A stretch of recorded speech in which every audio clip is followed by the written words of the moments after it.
Lancement mercredi 17 mars de travaux de réhabilitation et modernisation des voiries urbaines par le président de la République, Félix-Antoine Tshisekedi Tshilombo. Il a rendu visite ce jeudi 18 mars au cardinal Fridolin Ambongo. Il s'agit du président de la Chambre basse du Parlement Mbosoko Dia. Et puis Covid-19 en République démocratique du Congo, 602 personnes supplémentaires ont été guéries selon le bulletin multisectoriel du mercredi 17 mars 2021. Voilà tout pour les titres.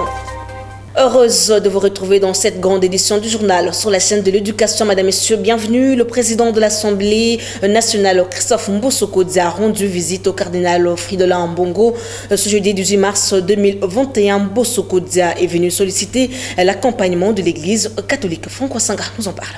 Dans le cadre de sa politique de proximité prônée au début de son mandat, le président de l'Assemblée nationale, Christophe Mbosoko Dia, a rendu visite ce jeudi au prélat catholique, le cardinal Fridolin Ambongo. En tant que chrétien catholique, Mbosoko Dia est allé solliciter l'accompagnement de l'Église catholique tout au long de son mandat à la tête de la Chambre basse du Parlement. Nous avons choisi de faire la politique et nous avons intérêt de nous faire accompagner par notre Église.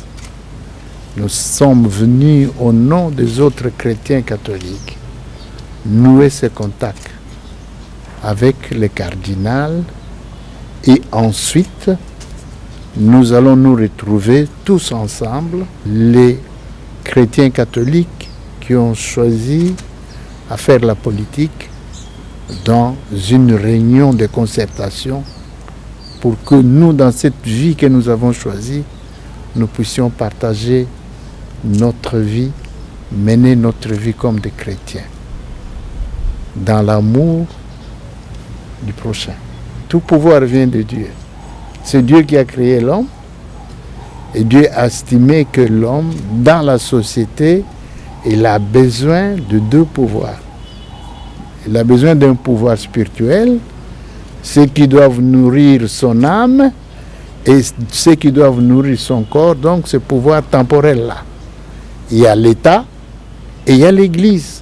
Pour sa part, le cardinal Fridolin Ambongo s'est dit très heureux de recevoir un des fidèles catholiques, aujourd'hui président de l'Assemblée nationale. Premièrement, je suis très heureux de recevoir ici à l'archevêché le président de l'Assemblée nationale, le nouveau président, il faut insister là-dessus, qui est un fidèle de l'Église catholique. Et comme il se doit dans notre Église catholique, quand on a une responsabilité pareille, quand on a vraiment le sens de l'Église, on commence d'abord par se tourner vers le Seigneur, Dieu lui-même, qui lui a fait grâce de l'élever jusqu'à cette responsabilité dont dépend la sérénité de beaucoup de Congolais, pour demander sa bénédiction. C'est la moindre des choses. Il est là, à la rencontre de son pasteur, son évêque, pour échanger et voir comment il va conduire cette nouvelle charge qui est désormais la sienne, comme un homme politique, mais en même temps comme un fidèle catholique. Les rapports de l'Église catholique avec le pouvoir actuel sont au beau fixe, sont de très très bons rapports. Le pouvoir fait son travail de pouvoir politique et l'Église fait son travail d'Église. Et il est tout à fait normal que de temps en temps, il y en a qui ont l'impression qu'on ne se comprend pas. Mais du côté de ceux qui sont au pouvoir, j'en suis convaincu, comme du côté de l'Église catholique, et je suis quand même le cardinal de ce pays, je peux vous dire, nous avons de très très bons rapports avec le pouvoir. Signalons que Christophe Mbosoko Dia était accompagné du député national Goda Motemona, président du caucus des élus nationaux de la ville de Kinshasa. Je l'ai dit dans les titres, le chef de l'État, Félix-Antoine Tshisekedi Tshilombo, a lancé le mercredi 17 mars 2021 le travaux de réhabilitation et modernisation des voiries urbaines. Reportage. Alors que les populations se plaignaient des embouteillages et enclavements de certaines cités du pays, le chef de l'État lui pensait déjà à l'option de la création et modernisation de routes secondaires comme solution durable. Le mode de gestion participative du président de la République a permis le montage de toute une série de projets qui prennent corps au jour le jour. Ce mercredi, C'est sur la grande avenue Ngapama, communément appelée Terre Jaune, que Félix-Antoine Tshisekedi a donné le premier coup de gaz de tracteurs qui vont baliser près de 40 km de voirie dans la capitale.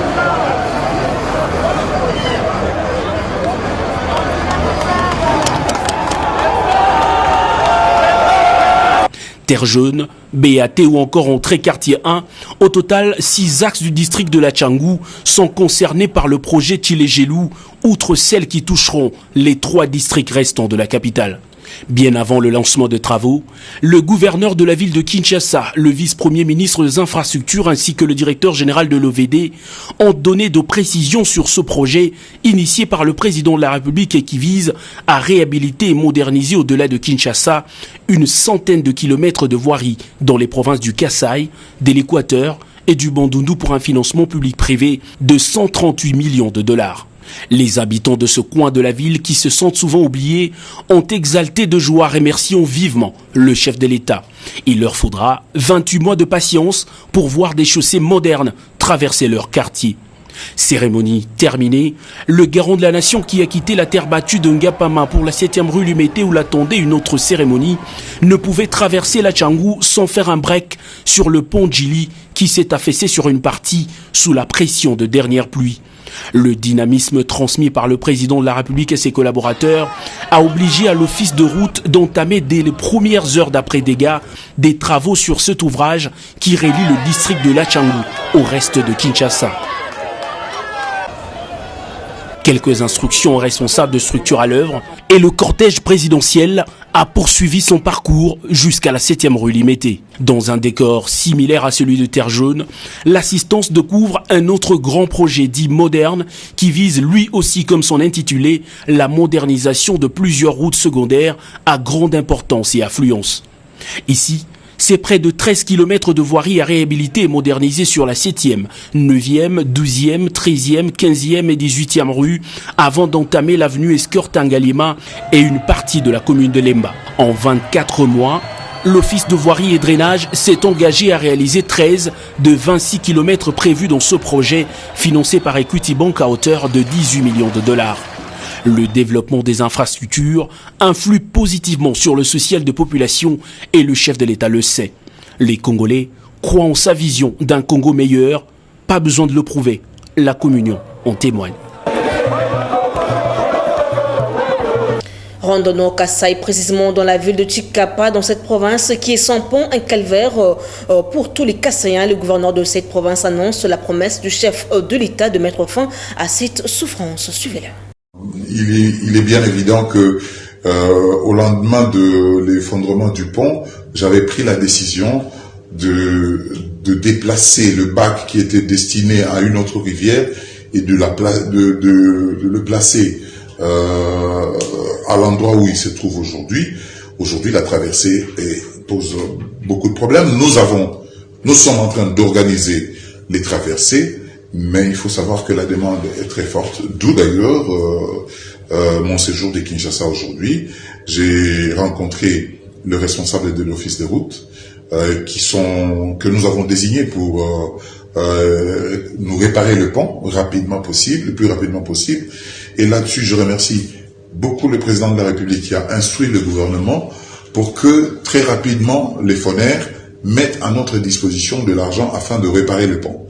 Donc, avec la contrainte de faire de limiter les dépenses aux strictes urgences, il y a 48 heures, j'ai rencontré l'inspecteur général des finances qui sert de visa pour valider les dépenses urgentes. Aujourd'hui, je peux affirmer avec la main sur le cœur que les travaux vont commencer très bientôt. Et la souffrance pourra prendre encore combien de temps?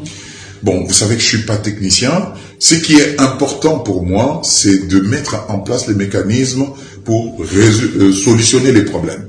Et je crois que nous, de notre côté de politique, nous avons solutionné le problème. Il reste maintenant aux techniciens de nous dire quand est-ce que cela sera mis en place. C'était là le gouverneur du Kasaï, précisément dans la ville de Tchikapa. Revenons à Kinshasa, où les questions sécuritaires à l'est de la République démocratique du Congo ont été au menu de la conférence de presse bimensuelle de la MONUSCO, tenue ce mercredi 17 mars 2021 à Kinshasa par la représentante du secrétaire général des Nations Unies en RDC, Bintou Keita. Reportage de Junior Twindeli et Olivier Mawela. Au cours de la conférence de presse bimensuelle de la mission des Nations Unies pour la stabilisation en République démocratique du Congo, tenue à Kinshasa dans ses installations, la représentante du secrétaire général des Nations Unies en RDC et chef de la MONUSCO réitère sa volonté d'accompagner les institutions de la République et surtout dans le volet sécuritaire.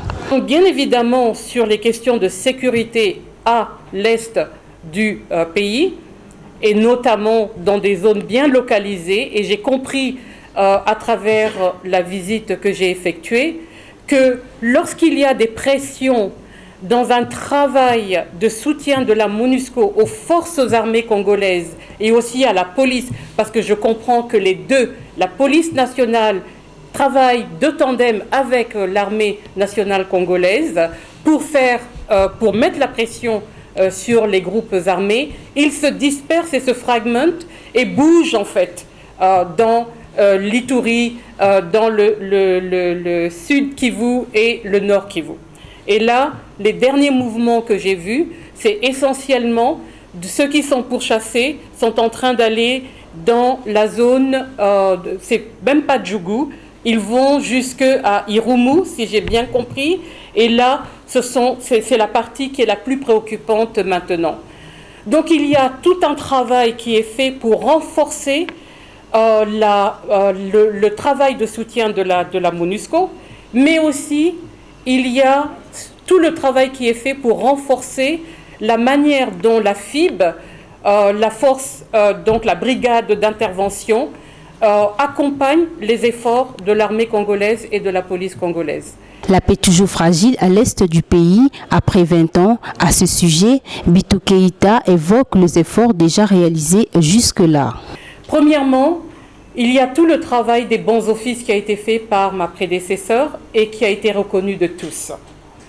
Deuxièmement, lorsque on parle de négatif, comme vous l'avez formulé, vous pensez à la protection des civils, puisque c'est là où la visibilité est la plus grande en ce qui concerne les casques bleus, qui sont déployés notamment à l'est du pays. Mais il ne faut pas oublier qu'il y a des centaines de milliers de personnes déplacées qui ne peuvent plus retourner chez eux, qui sont protégées par ces mêmes casques bleus. Et les casques bleus sont aussi en train de s'adapter à la manière dont ils peuvent améliorer leur façon de faire en sorte que les civils soient protégés. Mois de mars, mois de la femme, la représentante du secrétaire général des Nations Unies a contribué beaucoup pour la femme congolaise, conformément à la résolution 1325. Enfin, dans son introduction, Bintou Keita a rendu hommage mérité à sa prédécesseuse, Leila Zerougui. Aussi, le gouverneur de la ville-province de Kinshasa, Jean Tiningo Bilambaka, accompagné du vice-ministre de la Justice, Bernard Takaichi Ngumbi, a lancé officiellement le mercredi 17 mars en la salle en Kingo-Wadondo à l'Institut national des formations judiciaires, le séminaire de formation des bourgmestres et leurs adjoints en qualité d'officiers de police judiciaire. Reportage de Souleymane Kalunga. La salle Léon Kingo-Wadondo à l'Institut de formation judiciaire abrite les séminaires de formation à l'intention des bourgmestres et leurs adjoints en qualité d'officiers de police judiciaire en compétences générales. Après les mots de circonstances de Gérard Katembwe Malipo, responsable de l'INAFORGE, le gouverneur de la ville de Kinshasa, Jean Tiningo Bilambaka, a expliqué l'essence de cette formation. Suite à l'insécurité créée par les jeunes délinquants communément appelés Koulouna, qui parfois font la loi sous la barre des agents de l'ordre ainsi que des autorités municipales. Pourtant, le bourgmestre, autorité administrative établie avec toutes les compétences lui dévolues, doit assurer la tranquillité publique et le maintien de l'ordre aux endroits publics de sa juridiction. Face à cette situation, j'ai pris l'option de former les bourgmestres et leurs adjoints afin qu'ils puissent jouer le rôle d'auxiliaire du juge D'où la quintessence de cette formation d'officier de la police judiciaire à compétence générale. Présent dans la salle, le vice-ministre de la Justice, Maître Bernard Takai Ngumbi, a encouragé l'initiative avant de déclarer ouvertes les assises. Je déclare ouverte la session de formation en qualité d'officier de police judiciaire des bourgmestres et des bourgmestres adjoints des communes de la ville, province de Kinshasa. Je vous remercie. Du côté des participants, cette formation est bénéfique. Ça va changer beaucoup de choses parce qu'on travaillait sans toutefois avoir les outils et de la matière pour savoir gérer et interpréter les lois, les textes, surtout les édits qui sont mis à notre disposition. Comme venait de le souligner le vice-premier ministre, le ministre de la Justice à l'Intérieur qui a besoin. Maintenant, nous aurons de la matière pour rechercher les infractions afin d'accompagner la ville pour la remise à l'ordre dans ce sens de changement de mentalité que prend le plan quinquennal de Kinshasa-Bopeto. Il convient de souligner que cet atelier de formation qui s'est ouvert le mercredi 17 mars va se clôturer le vendredi 26 du même mois. Parlons sécurité, le général Silvano Kasongo au chevet des familles des policiers victimes de la pluie qui s'est abattue le mardi 16 mars 2021 à Kinshasa au camp Kabila. Suivez. La pluie diluvienne qui s'est abattue sur Kinshasa le mardi 16 mars 2021 n'a pas épargné les policiers et leurs familles. Comme à chaque précipitation, le camp Kabila, un des principaux de la police à Kinshasa, a enregistré d'énormes dégâts.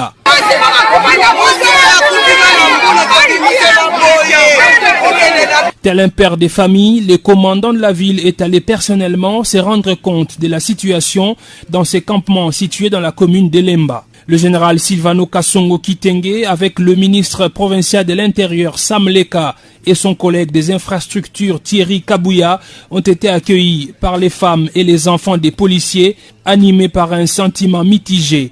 D'une part, les policiers et leurs dépendants se sont visiblement sentis réconfortés par la visite du commissaire provincial et sa délégation, mais d'une autre part, ils étaient pleins d'amertume devant une situation désolante qui se répète depuis plusieurs années sans trouver des solutions adéquates.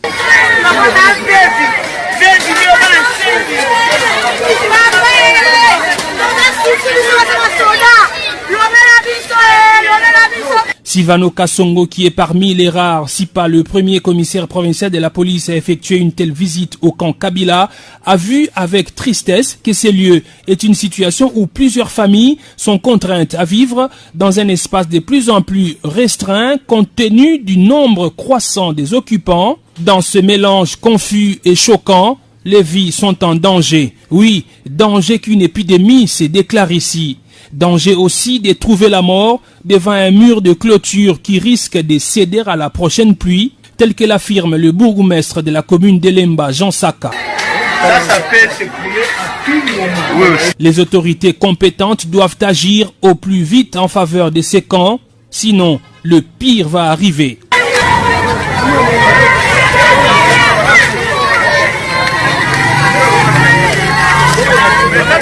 Bien avant, le général Silvano Kasongo et les deux ministres provinciaux se sont rendus sous le pont jeté sur la rivière Njili. Rendons-nous à la primature cette fois-ci où le gouvernement note le maintien de la stabilité du cadre macroéconomique dans son ensemble grâce au respect des mesures contenues dans le pacte de stabilité monétaire. Suivez le ministre sortant du budget, Jean-Baudouin Mayo. Au plan national, on peut noter la stabilité du cadre macroéconomique dans son ensemble grâce au respect des mesures contenues dans le pacte de stabilité signé entre le gouvernement et la Banque centrale du Congo. Il y a pour la période sous revue, disons du 6 au 16 mars 2021, stabilité des cours de change. Le franc congolais s'est maintenu par rapport au dollar américain, tant à l'officiel que sur le marché parallèle, où il y a même une légère appréciation. C'est encourageant, ceci veut dire que les mesures de rigueur contenues dans les pactes de stabilité doivent être observées. On a noté une hausse de production et de consommation du ciment. Cette hausse de consommation se situe à 33,2%, qui est une très bonne chose, et une hausse des stocks de produits pétroliers chez CEP Congo de l'ordre de 206,4%, ce qui garantit l'activité économique, du moins dans cette partie du pays. C'était là le ministre sortant du budget Jean-Baudouin Mayo, cette fois-ci en éducation. Le ministre d'État, ministre de l'EPST, Ouliba Konga, a échangé le mardi 16 mars dernier avec les notables de la province du Sankuru. Question de se faire une idée sur l'enseignement en langue nationale qui suscite quelques remous et malentendus dans cette partie du pays, alors que le manuel conçu à cet effet sont en plein déploiement. Les explications avec Ginelle Pisson. C'est dû au lancement en langue nationale qu'a suscité quelques remous et malentendus, notamment dans la province du Sankuru, aussi longtemps que les manuels conçus à cet effet sont en plein déploiement. Devant le ministre d'État, ces notables ont démontré les caractères exceptionnels de la langue Tetela, unique pour 90% de la population et dont laquelle depuis plusieurs années se dispense, avec autorisation spéciale de la loi, les cours au niveau scolaire élémentaire dans cette partie du pays. Nous avons échangé avec monsieur le ministre et son équipe technique, constitué essentiellement de la direction des ouvrages scolaires et du projet d'amélioration de la qualité de l'éducation. Nous sommes reconnaissants de la disponibilité de nos interlocuteurs autour du ministre. À l'issue de nos échanges, il est résulté ce qui suit. Première conclusion, la langue Otetela garde son statut d'une exception, j'allais dire séculaire, dans l'enseignement. Il n'a jamais été question pour le gouvernement et pour le ministère de l'Éducation, de l'enseignement primaire, secondaire et technique en particulier, de supprimer la langue Tetela au niveau élémentaire. C'est clair. Notons que cette réforme qui vise à améliorer l'enseignement à travers les langues nationales n'avait tenu compte que de 4 langues nationales de la République démocratique du Congo. En santé, 600 de nouvelles personnes déclarées guéries, 38 nouveaux cas ont été enregistrés le mercredi 17 mars 2021. Suivez ces commentaires qui vont vous enrichir plus.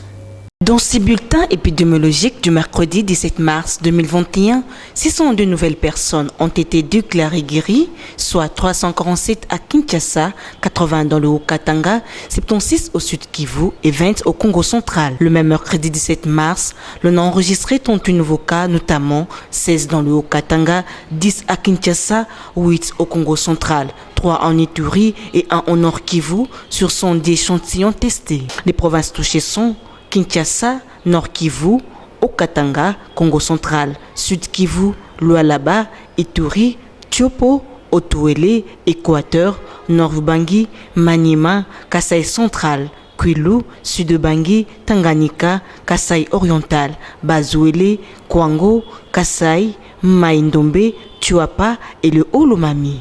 Depuis le début de l'épidémie, le cumul des cas est de 27 290, dont 27 289 cas confirmés et un cas probable. Au total, il y a eu 726 décès et 24 361 personnes guéries. Et puis, vous le savez, recenser la population congolaise ou organiser les élections, la priorité, c'est quoi? Les deux opérations vont coûter pas moins d'1 milliard de dollars aux Américains à la République démocratique du Congo. Les Quinois interrogés ont des points de vue différents. On les écoute. Bon, moi, je crois que ce qui est essentiel, d'abord le cycle électoral.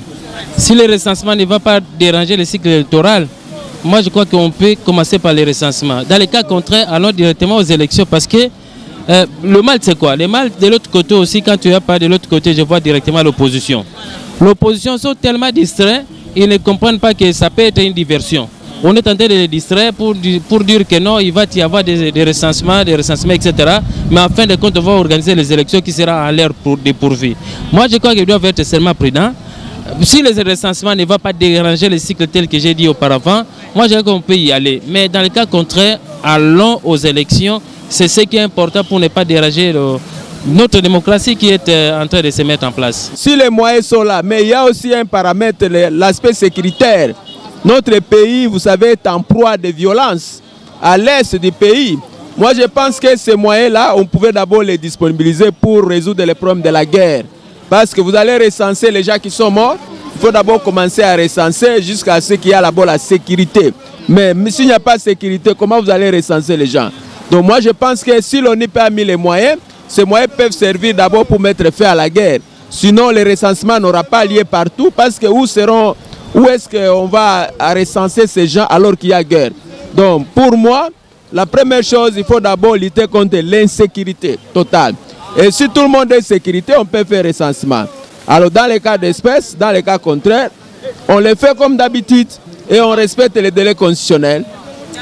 Bon, moi je dirais par rapport à ça, il est clair et net de comprendre que nous avons la Constitution qui prévoit les élections en 2023. Mais par rapport à la nécessité et la quintessence de la chose, j'estimerais qu'il est important au chef de l'État de connaître d'abord l'effectif du nombre congolais. Parce qu'il est inconcevable dans notre pays, on est dans les tâtonnements et dans les estimations. On est à 80, à 60 millions. Pour moi, je penserais qu'avant de penser élection, il fallait penser faire la cartographie de la République démocratique du Congo, qui est vraiment congolais, qui ne l'est pas. Aujourd'hui, on retrouve les étrangers qui sont des Ouest-Africains mais qui ont la carte d'électeur. C'est une chose qui est devenue un peu fréquente au pays. Alors nous voulons vraiment savoir. Nous avons même des gens à l'Assemblée nationale double nationalité. Certes, je suis d'accord, la Constitution les permet. Mais pour moi, je penserais qu'il est important de faire d'abord les recensements et penser aux élections. Et pour clore ce journal en société, les automobilistes exerçant l'avenue de la libération au niveau de l'Université pédagogique nationale exigent auprès de l'autorité urbaine la réhabilitation de cet axe routier. Témoin de l'événement, Joti Lofondé. Dans sa direction 24 novembre, le rond-point situé entre la commune de Selimbao et Ngaliema se trouve dans un état de délabrement avancé durant plusieurs années. Cette situation inquiète les usagers de ces tronçons qui présentent leur mécontentement en raison des odeurs nauséabondes. Je vais dire que c'est très compliqué d'abord parce qu'il y a aussi des autorités qui sont en train de passer par ici, ils sont en train de voir, mais il n'y a rien. Les étudiants sont là. Le transport devient très difficile parce que moi je descends souvent vers Selimbao. Le transport devient très difficile à cause de cela. Regardez aussi, parfois vers midi ça donne une odeur. Donc c'est difficile de traverser, c'est difficile de mettre à côté. Ça nous déstabilise vraiment. Donc c'est mieux d'arranger. C'est vraiment, c'est très grave.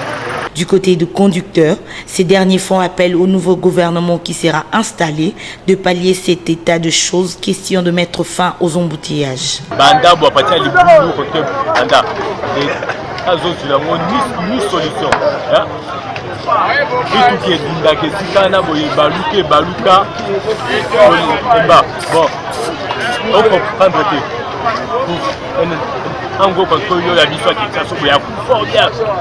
Informé. Sauf que par hasard, en tout cas, il y a tout cas sur les faire un problème pour le trop c'est trop.